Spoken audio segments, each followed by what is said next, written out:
Awesome. All right, we'll make a start. Tēnā koutou, tēnā koutou, tēnā koutou katoa. He honere, he kororia, ki ngā atua, he mangarongo ki te whenua. Kia tau ngā tauwhiritanga, ki runga i a tātou, I ranga te pau o te kingitanga, kingi tu heitia, pōta tau te whirowhiro, te tua whitu, tūtonu, tūtonu.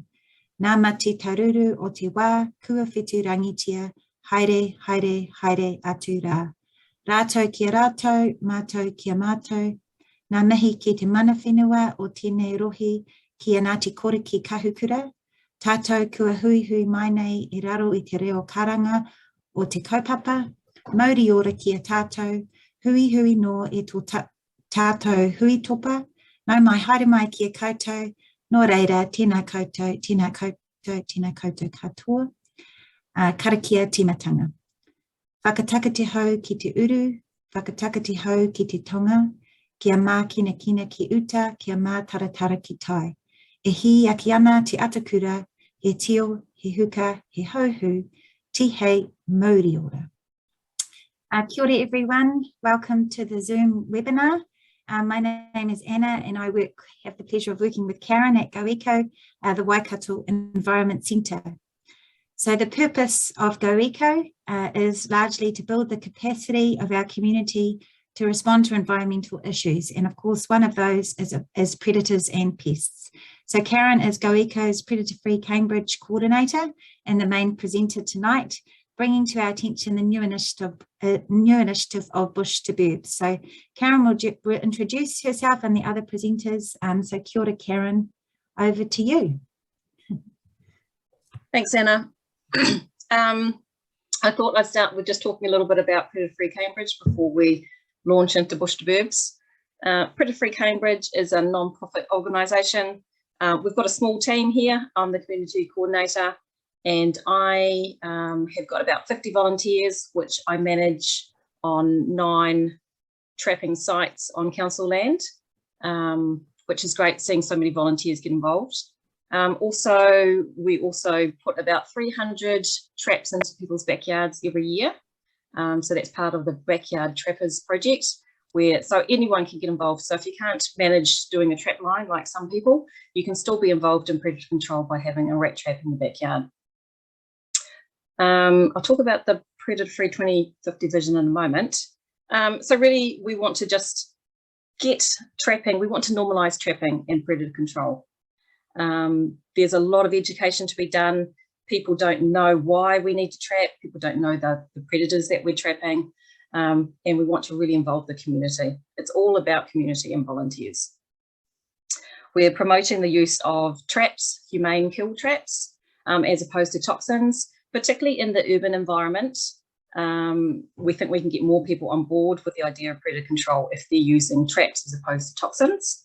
It's a little bit different in larger scale projects and in rural projects, but certainly in urban, that seems to be the way to go. But Predator-Free Cambridge and Cambridge in general has really taken on board trapping and wanting to be involved. I think part of that reason is that we are so close to Maungatautari, which is really fantastic. Hi, Marianne. So part of the Predator-Free 2050 is all about taking out three types of predators, the top 3 predators. So the first one is rats, and basically that's because there's just so many of them, huge numbers of rats.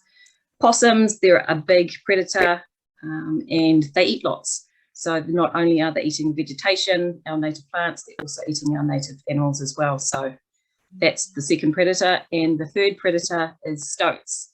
And these guys are just really good at what they do. And what they do is they hunt and they kill. So they're the top 3 predators we're talking about, and that's our focus. There are, of course, lots of other predators out there. There's hedgehogs, there's weasels, ferrets, cats. So we're talking about the top 3 mostly, but obviously we're not talking about the others. It's just the focus is certainly on the top 3. So what is Bush to Burbs all about? So it's a new initiative, and I've spoken a little bit about the work that we're doing already in Cambridge. Being so close to Sanctuary Mountain Maungatautari is fantastic. It means that we get a lot of spillover of some of the birds that are coming Cambridge, I think, is really lucky that we have a lot of tui, and I know a lot of places around the Waikato don't, but they're working on that. But as the success of Maungatautari only increases, we get more and more birds leaving the relative safety, or the safety of the predator-proof fence.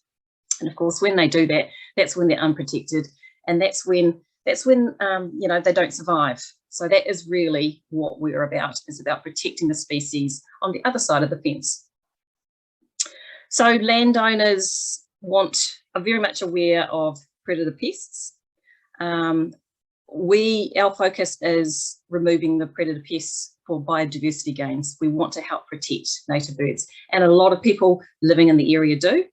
But there's other reasons people might want to get rid of predator pests as well. If you think about the nuisance factors, rats chewing through electrical wiring, contaminating food supplies, possums eating your prize roses. So there's lots of reasons why people might want to get rid of predator pests.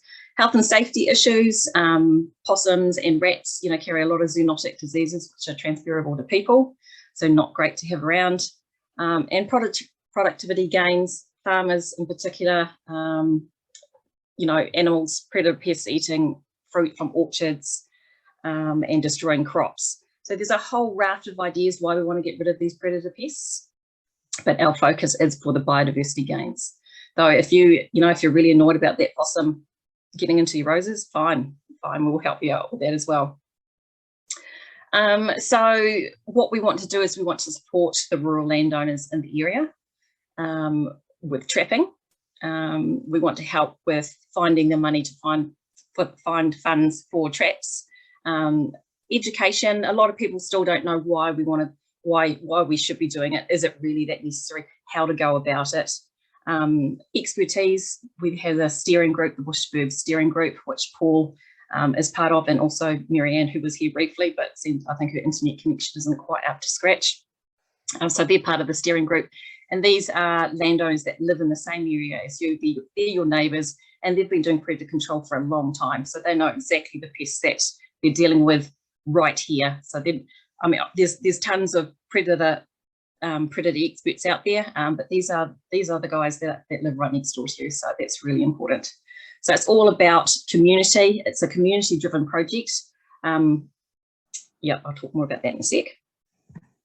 So the objectives of Bush to Burbs, we want to do a coordinated approach to predator control. At the moment, there is predator control happening in the area already, which is fantastic. Particularly farmers do an amazing job, and they're sick of the predator pests that get into everything. And so a lot of farmers already do a lot of predator control, which is fantastic. There are people coming into the area all the time that maybe are new to rural living or lifestyle blocks, might have lived in town, and the pest problem just isn't the same. It's a different kettle of fish. So in some areas there's no predator control being done. So it's about making sure that, yes, if there's predator control going on, where's it happening? Do we need to fill in gaps? How can we make that happen? So that's what I mean by a coordinated approach. Like I said before, we want to reduce predator pests because we want to increase biodiversity. We want more native animals out there. We want the birds surviving because of predator control.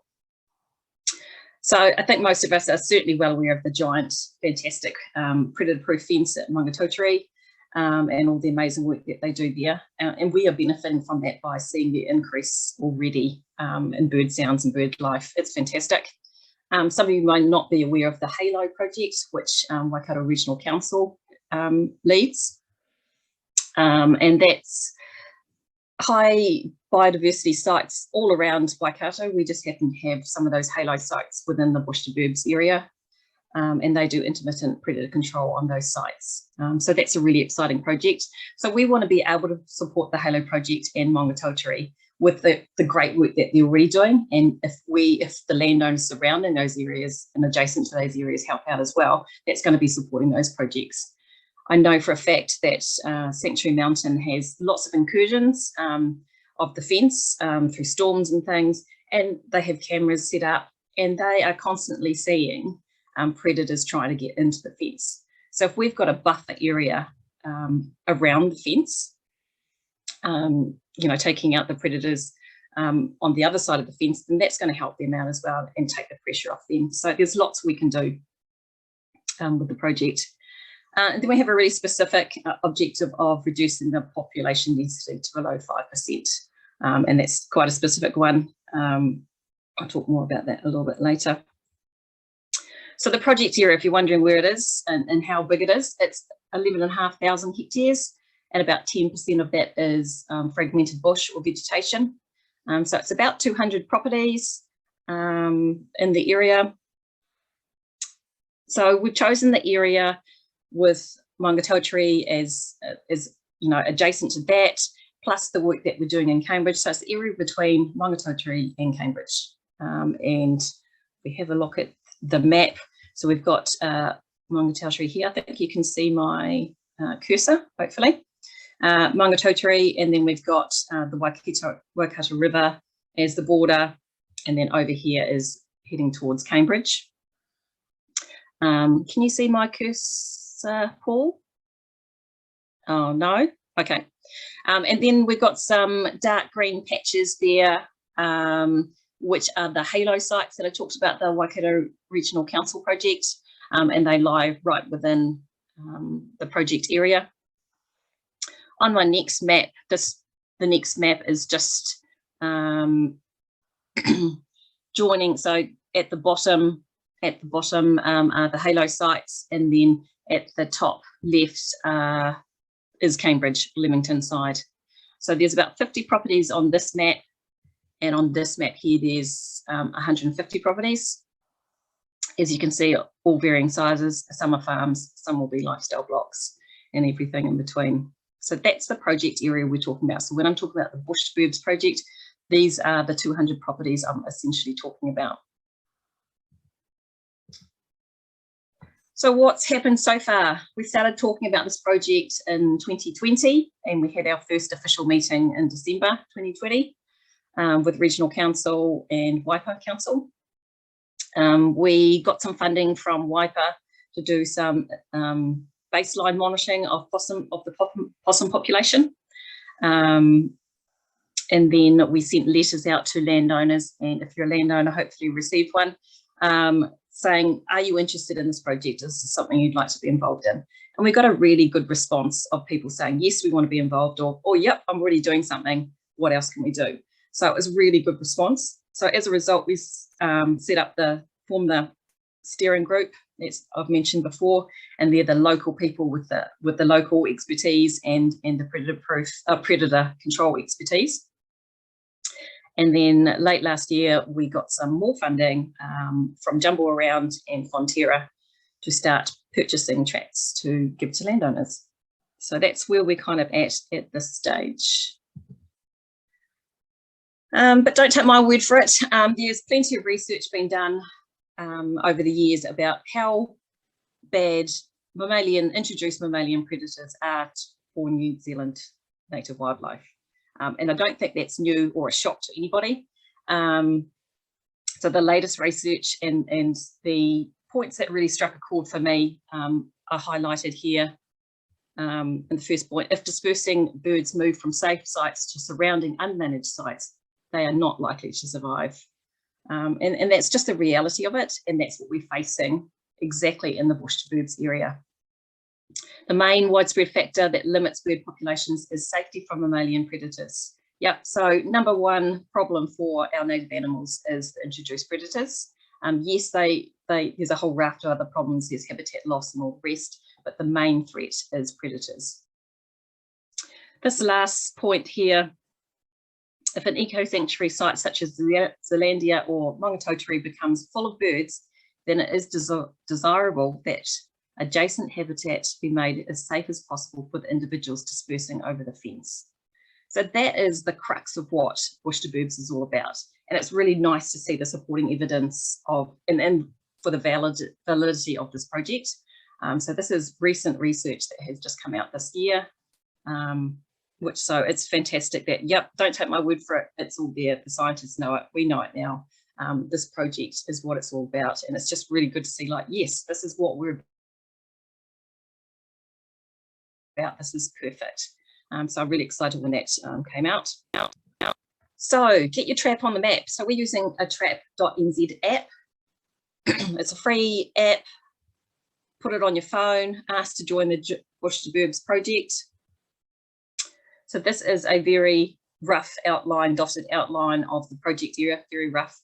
And this is just a few landowners that are currently doing predator control that have put their traps on the map. And I know Paul's one of them, thanks Paul. So the red dots are traps, and at this stage, they just look like clumps to you, but you can actually expand on it and you'll see individual traps. But from this view, they just look like sort of big red dots, but there's 197 traps on there at the moment. The green dots are bait stations, and the little yellow one over there is a monitoring tunnel. So you can put these things on there, and what we want to see, and I know there is more predator control happening in the area than this, so don't just think, oh, is that all? There is definitely more, but people need to put their traps on the map, and that's what we want to do. So what we want to be able to say is see where all the predator control is happening in the area and then fill in the gaps. So, okay, somebody's doing a really great job over here, or 5 landers are really doing really well here. There's traps and frequently, they're being checked regularly, fantastic. But over here, not so much. So let's get these people on board.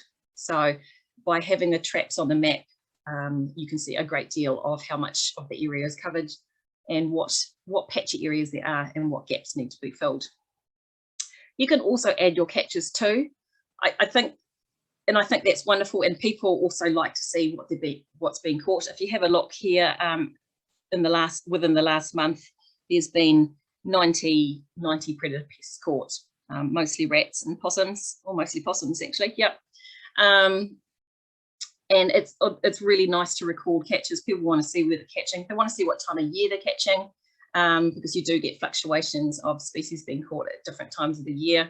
Do you want to concentrate your efforts around areas where, in times where you're catching more of, whereas maybe it's a little bit slower here. So, maybe you don't need to put so much effort during those months. Although I think recording catches is important, I think recording where the traps are is more important, certainly from my point of view, as far as, so I know where we should concentrate our efforts. So whether you are a pro trapper and have been trapping for years, you can put your traps on the map, or if you haven't started yet, or you've got one trap, yep, get it on the map, because we can find out so much information by having this here. And I can talk to people about that in more detail. So if you are new to trapping, there is a great starter's guide from Predator Free New Zealand Trust, which you can get online, or I have some hard copies as well available to you. So great starting guide tells you what pests you're likely to be trapping for, what types of traps you're going to need, or bait stations, how many of everything you're going to need and where to put them. So it's a really good little guide. And essentially that's what I'm going to tell you to do. It's good information. There is one coming out specifically for lifestyle blocks, probably in a couple of months' time as well. So it'll be interesting to see the differences between the two guides there, but it is really good information. So the link of where it can be found is online, which I know is very hard to see, but you will be sent the slides at a later date as well. But like I said, I do have hard copies. Because there are a ton of traps out there, and they all do different jobs, and they're all targeting different species. We've got the flipping to me yellow possum trap there for possums. We're using these ones or similar ones, tree mounted ones, so it's safe for pet cats. People very much worry about pet cats being caught in possum traps, which is a concern for ground dwelling possum traps. So these ones, they're designed that cats can't hold on to a tree trunk and then reach in to grab the food if it's in a tree mounted like this. And if you're baiting with fruit-based baits and things like that, then you're not really likely to attract any cats. So so that's why we're promoting the tree mounted ones. So if you have pet cats, you can still use the possum traps. It just depends what type of possum trap to use. Down the bottom there, we've got the DOC 200s. These are I still think they're the best traps out there. They just target everything. They target multi-species. So we're talking about they're catching rats, they're catching stoats, hedgehogs, weasels, and small ferrets. They pretty much cover the ground dwelling things. And it's in a box. Great, Doc 200. Then we've got new technology coming out, automatic traps, which are also great. I think probably one of the best automatic traps out is the AT220. Hugely expensive though, so yes, you need to be checking the other traps that I talked about regularly. The automatic traps, you sort of, it's literally set and forget, and they're fantastic, but you're paying for that as well. So these ones are about $450 now. They've gone up in price, unfortunately, but they're great traps, and they pretty much will kill anything that enters it, and they're really good at catching possums and rats primarily. So great traps out there. So some of the species I might not have spoken about that you're interested in. So if you're interested in other pests like rabbits and wasps, it's not covered in this project, but certainly there is information available from Waikato Regional Council. Same with weeds, if you're thinking I was going to be talking about weeds. And I know a lot of people want to talk about a whole raft of different restoration things they can be doing on their property. And it's beyond the scope of our project, but I can certainly point you in the right direction as where to find that information. So Waikato Regional Council has a great website and information there. Cats is always something people want to talk about, and feral cats. There are some great live capture traps for feral cats. Predator-free Franklin have imported some, and they're really good, and they're getting some great results.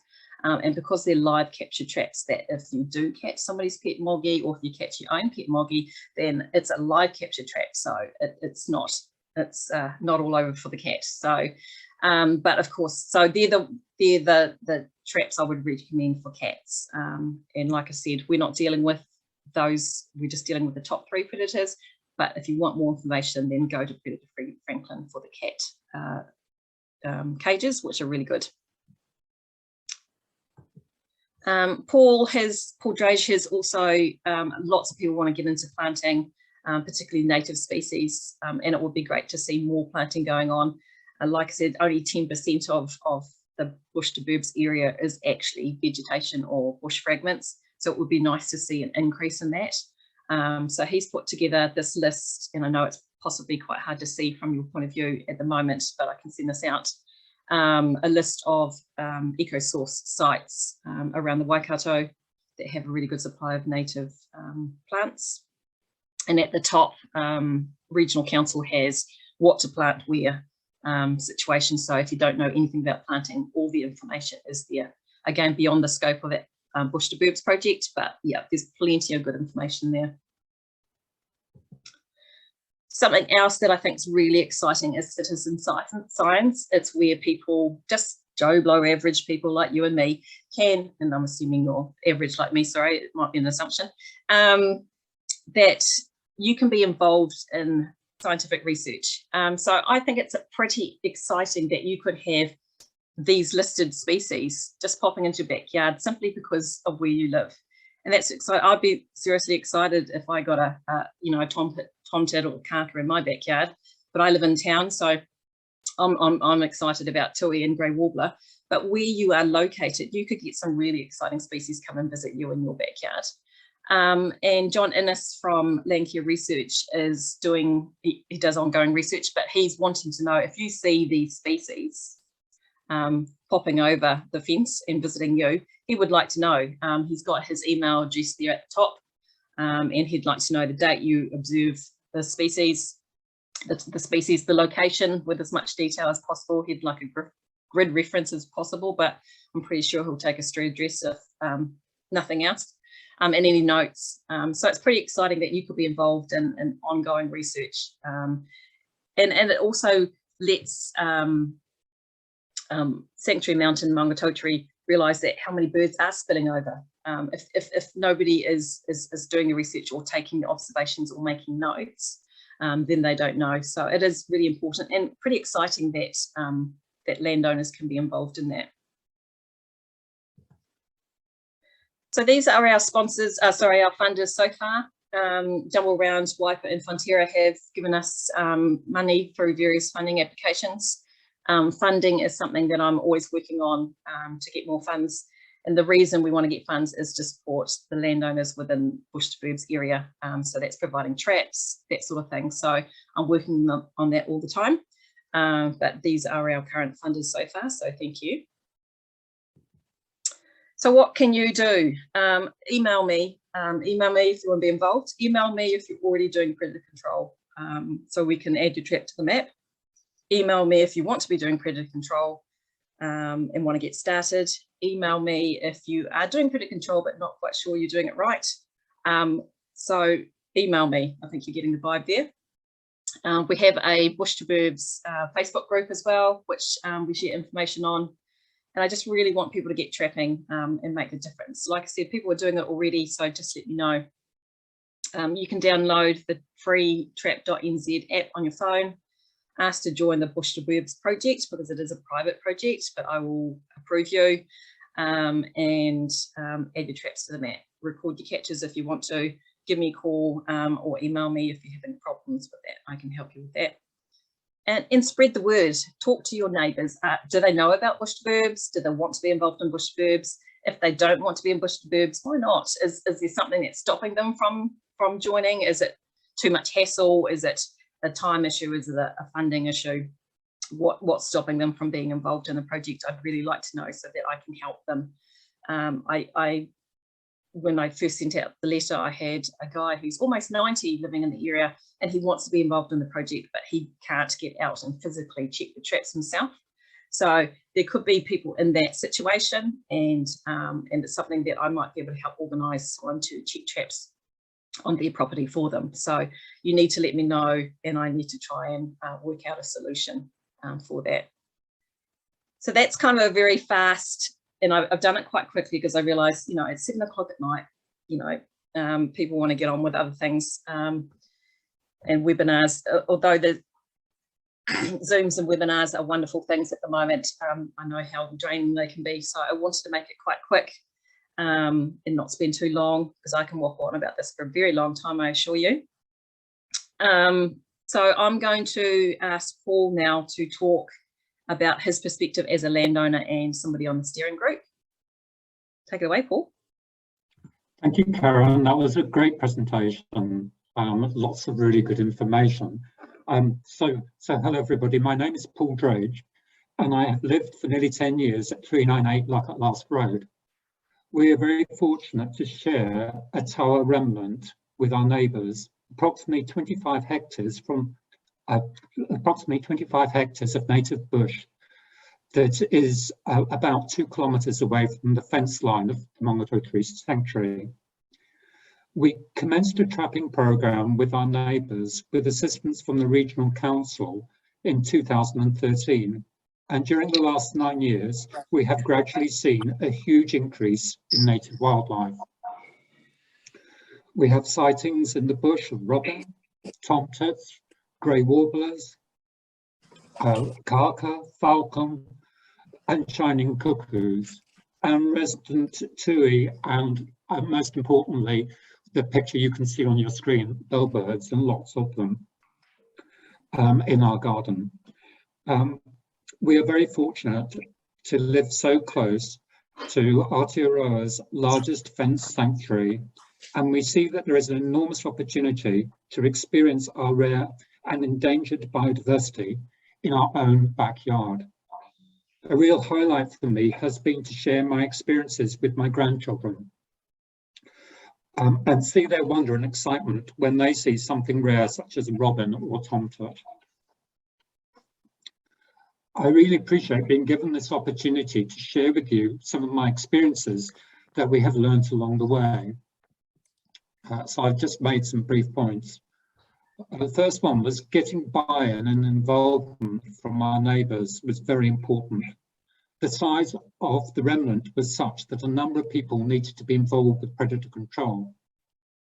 Some of the neighbours have pets and like to walk in the bush, so we decided that trapping was the right approach for us and not to use poison. We focused on catching the rats and mustelids, as we were not aware of possums in the bush. Over the years since the Regional Council stopped controlling possums in the area, possums have now become an issue, so we've placed a focus on trapping them too. I have experienced that if you rely on just one type of trap or one type of lure, then there may be a significant number of predators avoiding that trap or lure. if you occasionally use different lures and add in a different type of trap, then this may assist with reducing the predator numbers further. I personally don't use tracking carts. That I find, because I'm regularly clearing the traps every 1 to 2 weeks, that I now have a reasonable feel for the level of predators within an area.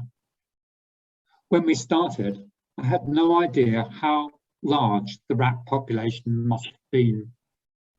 Having caught many hundreds over the years, I now realise it's not realistic to expect that our block of bush will ever be predator-free. The bush is surrounded by farmland, and we continue to get predators coming into the bush block. I am, however, confident that we have significantly reduced the level of predators to a point that the native wildlife appears to be thriving. Someone told me that if the fantail population increases over the years, then this is a good indicator that the rat population is well controlled. And we've certainly got a huge population of fantails and grey warblers. Controlling predators at times is not pleasant, but sharing experiences and learning from others has been very valuable. As I said before, it's very special when you see that you really are making a difference. Karen introduced me to the Trap New Zealand app, which she has explained, and I wasn't keen to start with. But however, it has been easy to use and a great way to seeing that this is a community project with many others involved. And it's wonderful to see those numbers of predators being caught with relatively few people catching at this present time.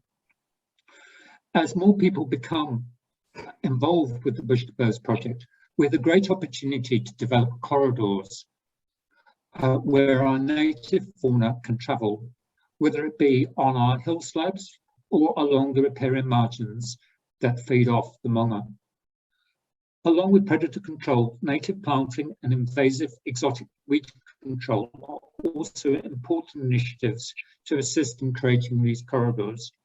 Whilst, as Karen mentions, the Bush to Bird project was specifically set up for predator control, Karen has information if you're interested regarding native planting, which she shared already on the screen, but also for weed control and potential funding assistance that is available from a number of different groups.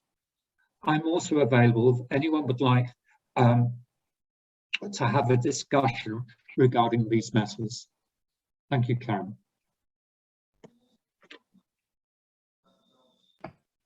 Thanks, Paul. Yeah, so like Paul said, he lives at Luckett Last Road, so been in the area for a long time, and just what he and his surrounding neighbours have done has been phenomenal. So working together, and that's just a few neighbours working together. If we get 200 properties working together for this Bush to Birds project, it's going to be phenomenal. So awesome. So next we've got Marianne Eason. She works at Takapoto Estate, and she runs a predator control program there. So Marianne's going to have a quick word to us about what she does there. Thanks, Marianne. Hi guys, can you hear me? Yep. Oh, cool.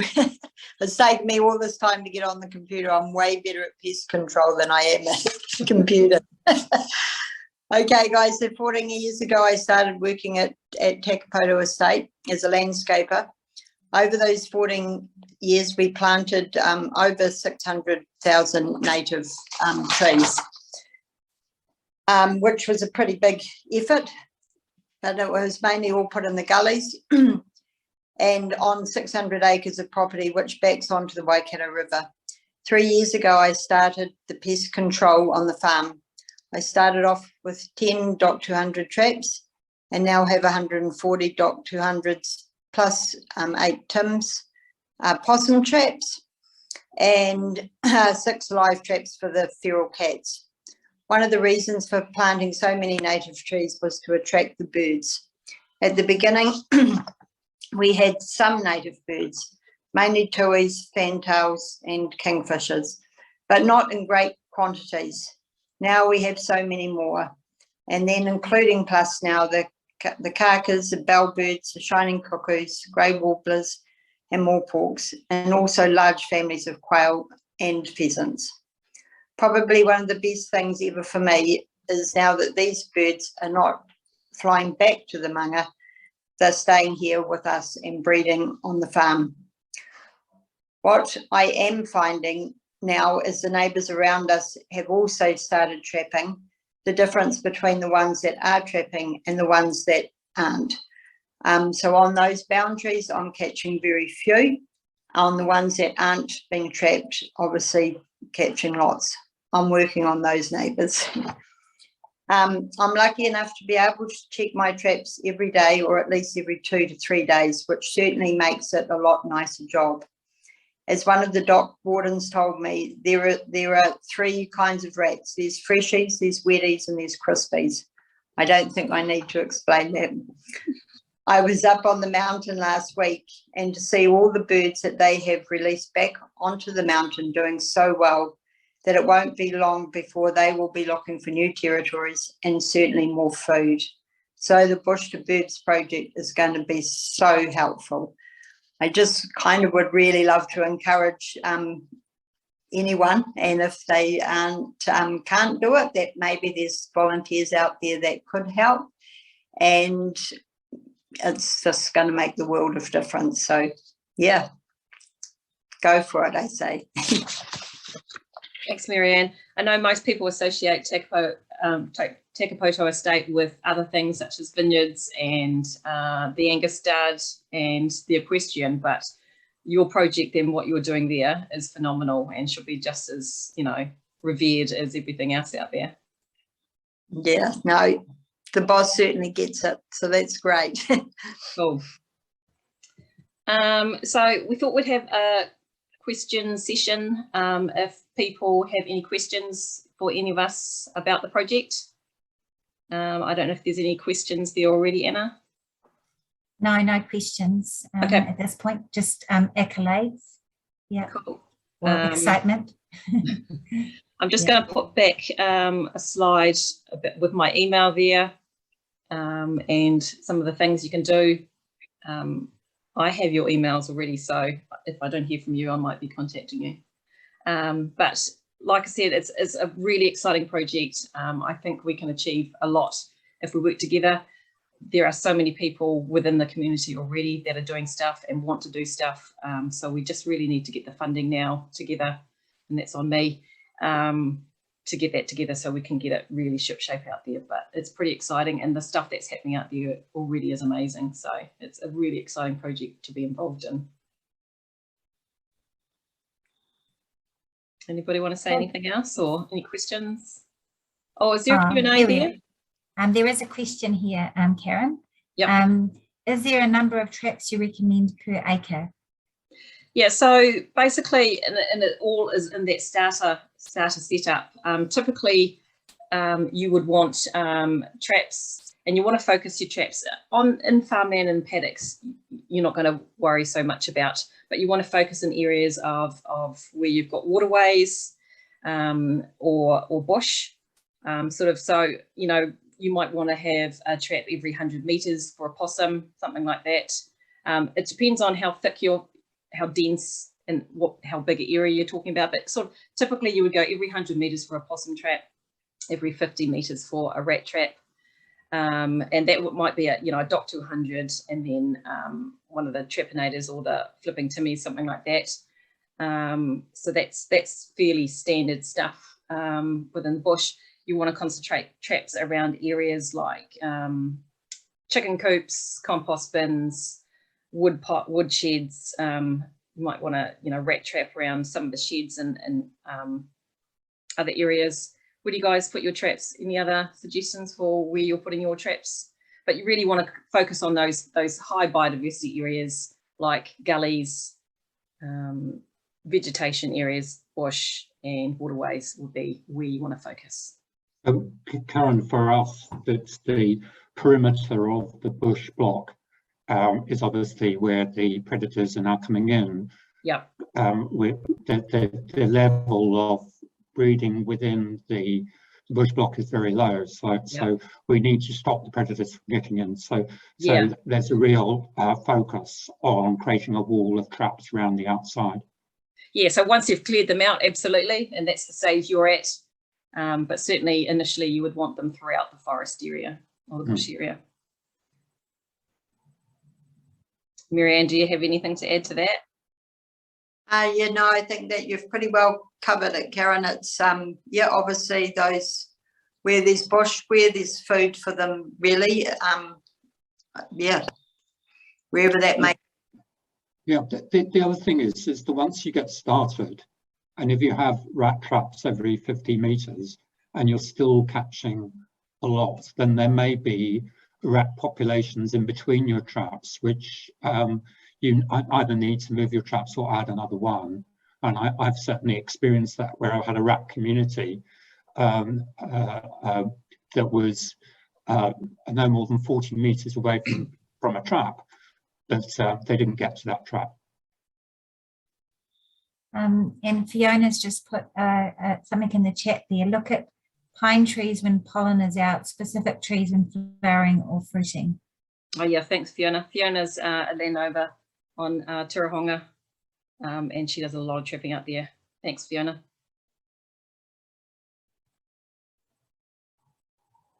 Any other questions? So just from me again, that that point just raised, that it's now the bush is full of food, and this is a full-on breeding time for the rats. Yeah. And so it's really important that you're aware of those times when it's really important to be vigilant. And this next the last couple of months, the next few months before winter is really a good time to keep a vigilant control of the traps. Yeah, absolutely. And they've eaten well over summertime. Numbers are already high. Food, yeah. So it's peak autumn is always peak time to catch the rats, isn't it, Paul? Yes. So these slides can be sent to you, and we will also edit this video and have it available at some point for you to watch. So if people have registered and haven't seen it, then obviously that's going to be available. Also, so for those people that have registered, you will be available, you will be able to get a free Flipping to Me possum trap. So if you want to email me and I can organise for your free trap, you can collect that contactlessly from me, or you can drop by for a chat. And any hard copy information you want to, I can get that organised for you as well. So just email me at karen@goeco.org.nz. It's on the slide here. Email me so you can claim your free trap. And if they're not all claimed, then you might get a couple or three.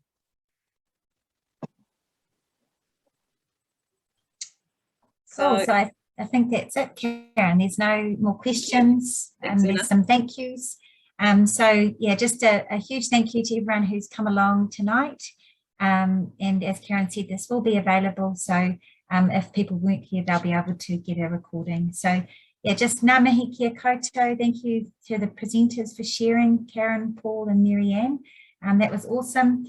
And I'll just close us off with a karakia. Kia tau, kia tātou katoa, te atawhai o tō tātou ariki a ihu karaiti, me te aroha o te atua, me te whiwhinga tahitanga, ki te wairua tapu, ake, anene. Thanks, Anna. Kia ora. Thanks, everybody. Thank you. Thank you.